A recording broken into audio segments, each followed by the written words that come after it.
বন্ধুরা, পূর্ব মেদিনীপুরের কাঁথি শহরের কাছে ১ থেকে ১৫০ বছর পুরনো ঐতিহাসিক কপালকুণ্ডলা কালী মন্দির। এটি বঙ্কিমচন্দ্রের গড়া।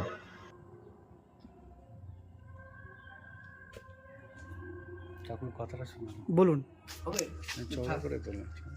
সাগর সঙ্গম নবকুমার সাগর গেছিল, সাগর থেকে যখন ফিরে এলো ঘাটে নৌকো ভিড়ল, ভিড়ার পরে রান্না হবে জ্বালন নেই, তখন নবকুমার গেল জ্বালন আনতে গিয়ে নবকুমার আর ফিরল না।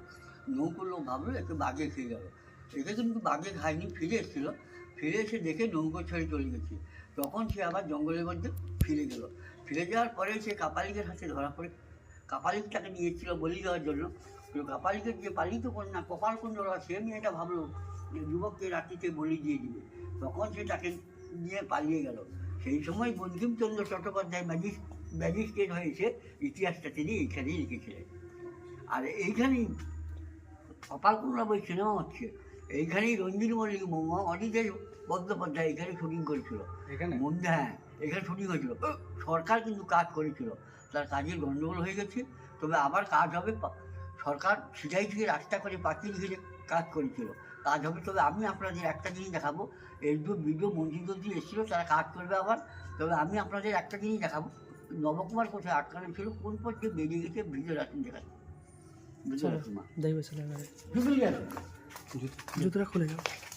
আমি তখন দেখাশোনাই করি, সরকার আমাকে করবে, মায়াপত্র দিয়েও রাখেনি, কোনো কিছু করবে।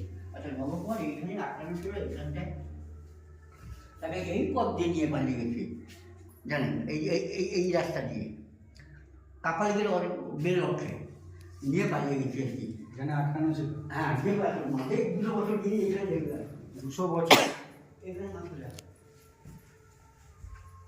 জুতো পরে আসতে পারছে না, এটা মন্দির না।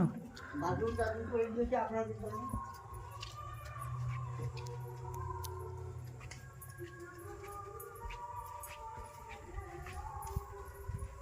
এখানে মাত্র এখানে মাত্র আঙুল মালুম দেখি, একটা আঙুল মালুম দেখি মা, সব প্রেরণ মা, একটা পেরেক মালুম মা ভেঙে যাবে। এত দিনের মন্দির, এত মজবুতি, এত নুনামঞ্চল মন্দির এটা, কিন্তু একটা কুশায়নি কিছু হয়নি, এত বড় গাছ হয়েছিল মন্দির ফাটে। সেটা তো আগে চুন সুরকি দিয়ে করা হবে। দেখো এইটাই আদি নতুন মন্দির। এটা কত বছর হবে? আগে 200-250 বছর বয়স। 200